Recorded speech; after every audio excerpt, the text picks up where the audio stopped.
morning, everyone. Chill Girl Chrissy here, Alderman in Ward 6. Welcome to the Chill and Heal Show. We're here to fuel your mind, body, and soul with goodness. Open up, share, be real, be raw, overcome, let go, and simply live a joyous, chill life. And super excited in studio is Hollie Noveletsky. So glad to be here with you. Oh my God, so grateful you came out because you're on the seacoast. I am. Yes. I am. You're worth the drive. Oh, I love it. Thank you so much, Hollie. So Hollie, you are we met through the campaign. Correct. I felt very aligned with you on so many different things as a woman, as an entrepreneur, as a mother, waking up to the craziness of Very crazy. the shutdowns. Can you share a little, because you have an extraordinary background, can you share a little bit about yourself so we can dive into the rest? All right, fine. I'd love to. Thank you. So I do have a really wide background. Yes. My first career really was in nursing. I'm a geriatric and a psychiatric nurse practitioner. And nursing really is my passion. I love nursing. I love that intimate relationship with your patients. And I combine my geriatric and my psychiatric nurse practitioner together to do geropsych. I love dementia care. I love end-of-life care. My grandparents helped raise us. Wow. My dad was a single parent. My mom passed when I was 4. Oh, so my grandparents. I didn't know that. Yeah, and my sister was 6. So my grandparents were very involved. They were over our house probably 3-4 times a week, taking care of us. So I love the elderly population, and that's where always my heart has been. But in and out of the business, in and out of nursing, I was in and out of the family business, which was structural steel. My dad started the business back in 1956. Wow. In the back of his dad's junkyard. What? Yeah. And you know my dad had a junkyard. So I have to tell you, a lot of Jews start in junk. Yes, oh my God, totally. Oh my God, that's amazing. Yes. Oh my God. Where were they? Murray's Auto Parts, which was on, so my dad was, he worked at the business, and then he bought the business from his good friend Jack Murray, who they both went to New England College together. Wow. So Murray's Auto Parts, and it's actually in my ward, Ward 6, where it's Londonderry Turnpike. It's actually Capital Auto Auction now.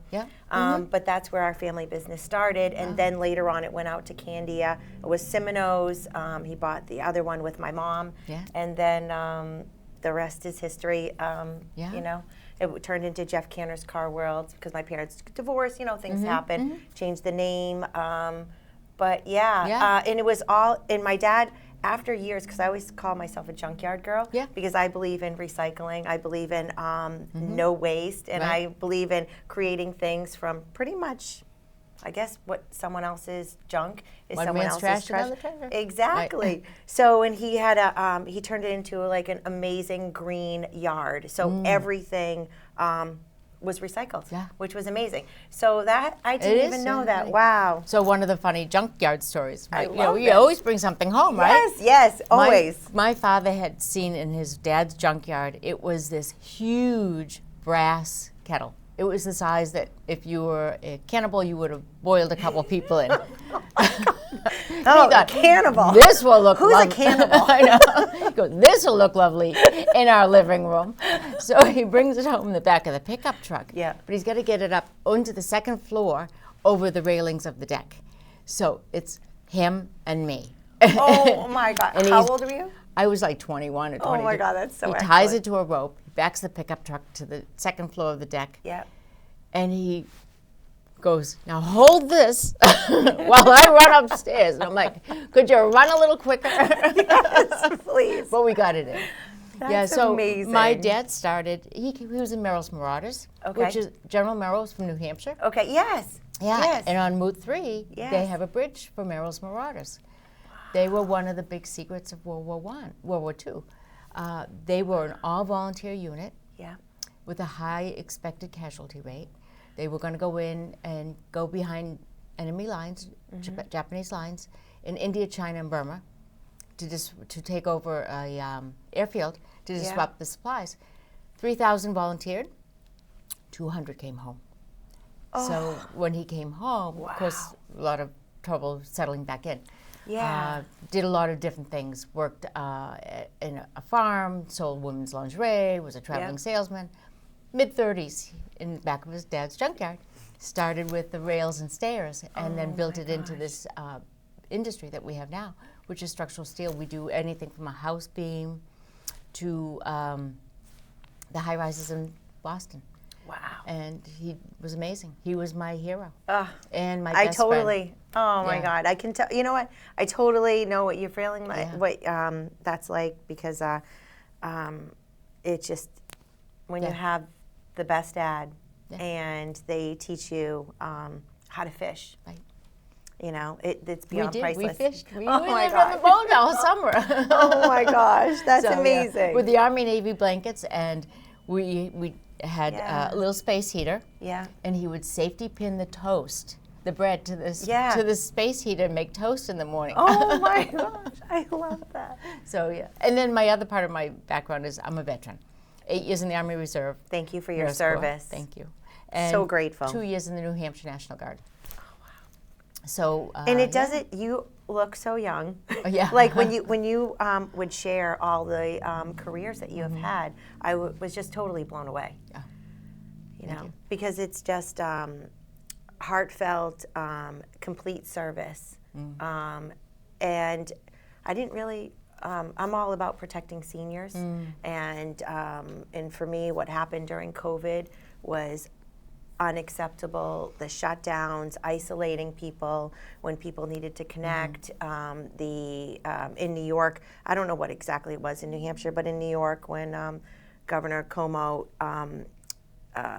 executive orders made them accept COVID patients into elderly housing, elderly nursing homes, nursing long-term homes. care. And I'm like, wait a second, if we can't go visit our loved ones, our elderly, grandparents and so forth, why are you sending COVID patients in there? That is so beyond evil. So so during COVID in this state, Senator Tom Sherman had a COVID Alliance senior support system. It was all volunteers. Ended up being a lot of volunteer nurses, so I ended up being, and we would call every nursing home and a long-term care facility, so assisted living, and just check, do you have enough supplies? What do you need? Do you have staffing? And after week of hearing, I need nurses, I thought, well, I can't keep listening to people say, I need nurses and I'm a nurse. So I went into the nursing home. I said, I'll come work for you. And I came to Manchester. There's a Catholic nursing home I went to. That's but what amazing. we did to our seniors. Unacceptable. Unacceptable. And what we did to our nurses. Oh my God. And I mean, I think we align on this, health freedom. No one should be forced to take any kind of vaccine, not vaccine, whatever. I just really believe in, we're all different. What I'm allergic to, you might not be allergic to, vice versa, and it is freedom of choice. And, I just never, the whole mask thing, covering our faces up, I mean, to me, personal choice. And the research was there at the time. That those cloth masks don't work. And when we were in the nursing home, and this is not just one nursing home, this was standard across now for COVID. They would give nurses one mask, one good mask, and then one paper mask. And you'd put it into a paper bag at the end of your shift, and you come back the next shift and you take it out. And you get one a week. So like the cross-contamination, breathing. putting it in, Yes. you're contaminating the inside of the bag, and yet you're putting your hand in and out and taking it. It was just absolutely against science. Yes, against science, unacceptable, and we can never do that again. No. We can never do that again. Today up at the State House at 3 o'clock, they're having a talk on vaccine injury. Oh, really? Yes. Well, thank God for that. Because you know what? Everything that's been censored and everything just, don't look behind the curtains. Don't look, because then you're a conspiracy theorist and you're a whack job. And it's like, no, let's have conversations. Sometimes it didn't affect people and sometimes it did. And we need to be honest with everyone and let everyone have a voice. That is such a blessing. Wow. Okay, Conversations are opening, yes. Conversations are opening, key. Oh my gosh. Thank you. And you know what? It's hard to understand so much. And I even said this at my board meeting the other night. I'm like, what happens in the city versus what happens at the state, which happens at the federal level. And there's a lot of miscommunication. Right. Oh, you can't do this, but you can do this. Right. I'm like, it's a lot. Just look at what happened this week with the federal representatives, Democrats, with the military. Yes, can you please explain this? So a group of state federal representatives, senators and congressmen, did a video saying it's okay to disobey a direct order in the military if you think it's illegal. Yet they still were prosecuted and kicked out of the military if they just did not take a vaccine. Talk about that. Hypocrisy. But they are so angry with President Trump that they're telling our military it's okay to disobey a direct order. Wow. Yeah. And these are people who are veterans in Congress and the Senate. This is absolutely absurd. And were these people part of the push, you have to have this vaccine? Yeah. So yeah, where were they when we needed them? Right. Okay, and I know a lot of people that left their jobs, service. There was they didn't leave; they were kicked out. Well, they were kicked out. Yes, thank you. Yeah. So that's where they had no choice. It's great to have conversations so there's clarity, you know, because I'm not in that world of that kind of service. Right. No choice. But yeah, no choice. No choice. And losing all of the years that you've dedicated your life to, this is like unacceptable. Right. I wasn't going to take the vaccine until later when some of the research, but I wanted to go into the nursing home because I felt that's where I was needed. So I ended up being one of the first ones getting it. But I didn't want it. But it was either care for the people who are the most vulnerable and most isolated or not take it. And so it's a bad choice. You sacrificed your choice. Your choice and potentially your life to go in to help elderly. I would have. When you really think about it, you know, I'm just saying it because I was like, do not comply. I am not doing it. I'm not doing it. You can take me to jail. I don't care. I've lost one of my closest aunts disowned me. To me, this is just the divide that it has created across our nation in families is just unacceptable. I had COVID. I had the antibodies. I could prove that I had the antibodies, and I still was vilified. For me, personal choice, and even if you got the vaccine, you could still spread COVID. I still got COVID. You still got COVID. So where's the insanity? Right. You know. Well, thank you. And you know what? I think I have so much respect for those that, even if they didn't want to do it, they did it because they were. You take your job seriously, and you knew that you couldn't go into those nursing homes unless you took it. But you knew in your gut that it really wasn't working. Right. And we have, we're in structural steel. We were considered essential. So we were always open. So you were always open. And people will come to me and say, are you going to make me get a vaccine? I'm like, no, it's your choice. I will never, as a healthcare provider, tell you you have to take them. But people were worried. And after a while, they would come and say, I feel safer at work than at home because the social isolation was devastating.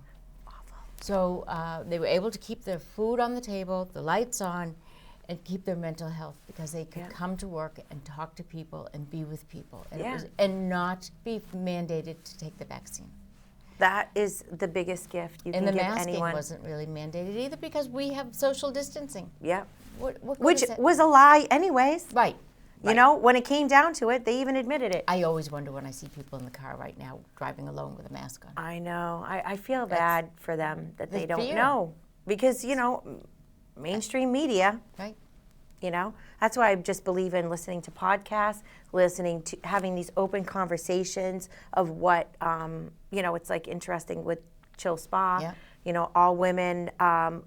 Yes, I did comply. Right. You know, I first of all, I believed everything that I was told, and I shut down a week before Governor Sununu asked me to shut down, just there was a lot of reason being, but anyways, I guess my point is we never gave each other anything. And we would wear our masks, and in our back room, we would be breathing all together in a small area. We never gave each other COVID, you know, and then I was vilified on a radio station. Oh, go to Chill Spa to get COVID. I'm like, oh, because I once said, well, I'm more than once said, you know, my body, my choice. Right. You know, I don't believe in the masks anymore. At the beginning I did, because I believed it. And then I was like, okay, where's the real science? Right. And then the real science comes out. My body, my choice is only for certain issues. Yes, and so that's the problem. That is the problem. Yeah. Oh my gosh. Well, I know we don't have a ton of time, and I want to dive into, you know, first of all, you were extraordinary. Can you share when we first met, Hollie and I think it was the first time I met you, up in Pittsburgh, Yes. New Hampshire. I'm all about the front lines. Yeah. I follow America's Frontline Doctors, Simone Gold, but drugs have affected all of our lives. And we were up there with Kevin Avard, Senator Kevin Avard. There was a bunch of other senators, in understanding and what's going on at the illegal border immigration. with the illegal immigration going on. What year was that, Brendan? Can you show our picture? Oh. So that was in Pittsburgh. It was a beautiful sunny day, wasn't it? It was. And I was just, you were up there because you were running for Congress. I was running for Congress, and I wanted to understand what the issues were because it affects our law enforcement, it affects our security, it affects drugs, human trafficking, and the community up there. And the fact that they're so understaffed. Yes. And how is that fair? It's not. And the telecommunications issues, the failure, not the failures, but the inadequacies of our telecommunication. They were talking about the fact that there's an old treaty with Canada, line A1, I think, or 1A. And it says that Canada doesn't want to hear our telecommunications at full power. They don't want to hear them over there, but we can hear theirs. So our telecommunications are not that strong. So if the police, who are so understaffed, I think they had 3 border patrol or something. It was very, very small. I was shocked to be informed, and it was nice to hear law enforcement and all the great neighbors that were out, you know, so concerned and what they were dealing with. And the shenanigans. I guess I'm going to say shenanigans because there was a certain thing where they would leave something. They would leave a stick in the road, so that would be the sign that this is the drop. Yes. And then a black duffel bag with drugs, and then cars from Massachusetts would come up because they had mass plates, pick up and go. But if they reported it, they would have to ping that report off of multiple towers to get to the police. So by then it was too late. Right. So, well. And it's the young family that lives on the border, because they're farmers. Yeah. They used to send their young girls out to check the fence line. And Yeah. they said, we can't do that anymore because there are people coming over the border. It's not safe for our young girls to be out in the fields. It's amazing. It was, and to hear the statistics, I can't remember exactly the statistics, what it was. It was a lot, thousands of people going across that border, And now that the southern from border all is different closed, countries. yes. What was it, like 40 or 70 countries? It was close to 40, I think. Okay, yeah. 40 different Yeah. countries. Maybe it was 70. It was amazing. I can't remember exactly. Maybe I should have. I didn't think we were going to exactly. I didn't think we'd go you that know. down. But there were a lot. There was a lot. Yeah. A lot. And now the focus, because they've closed the southern border so much, it's the northern border again. So we have to be careful. And I've done volunteer work, both domestically and internationally. And yes, I've seen that. When I went to Sierra Leone, I worked with some of the women who had been held as sex slaves during the Blood Diamond War. So human trafficking is just awful. And under the Biden administration, not only did we allow it, we incentivized it. And this illegal immigration just has been a floodgate for them. And so that upsets me awful. We need to find the children that we lost, those 300, 400,000. I mean, like, how do you lose children? They just gave them they didn't even check to see who they were. Oh, you're a family member. Oh, you're a guardian. We don't know who they went to. And this is just unacceptable. And it's men and Unacceptable. it's women who've been sold in, and it's not just the sex industry, but slave labor. Yeah, the whole 9 yards. So you are running for Congress. I am running for Congress. And so I met you last time because you ran for Congress. Right. And what I thought was, I did support Joe Kelly Lavasser, and chairman. The best part of running last time was getting to know Joe. Yes. What a nice man. Good guy, huh? He's a good man. His heart's in the right place. Yep. And then I got to know you through Joe. Yeah. And that was probably the best part of the whole race. Getting to know you guys. And that was a blessing. And when Joe, I remember Joe saying, you know what? If I'm not in, I hope Hollie's in. Right. And I just thought it was the most informative, classy, super, super kind group of people that just really, really care about, taking back our country and standing up for the little guys. And all of you, I feel like, for me, I'm like, I have a lot of respect for you, Hollie. Thank you. A lot of respect for you. So it was a blessing to get to know you. Both ways. And then Joe didn't jump in until he jumped in like at the very last end. half hour to sign up. Yes, and I was like, Joe said, you should have called me. I said, I did, but you hung up on me. He goes, I did? I'm like, yeah, it's okay. Life, man. But you get to know people. You do. And you see their values, you see their hearts, and it was good.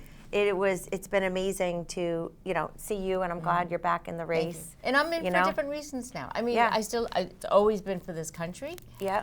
But now the issues are affordability. Yes. American worker. Yep. And I have been fighting for Buy American and the American worker for 25 years. Mm-hmm. I thought, you know what, the stars aligned. Yeah. It's meant to be, right? Meant to timing. Be. Yeah, timing.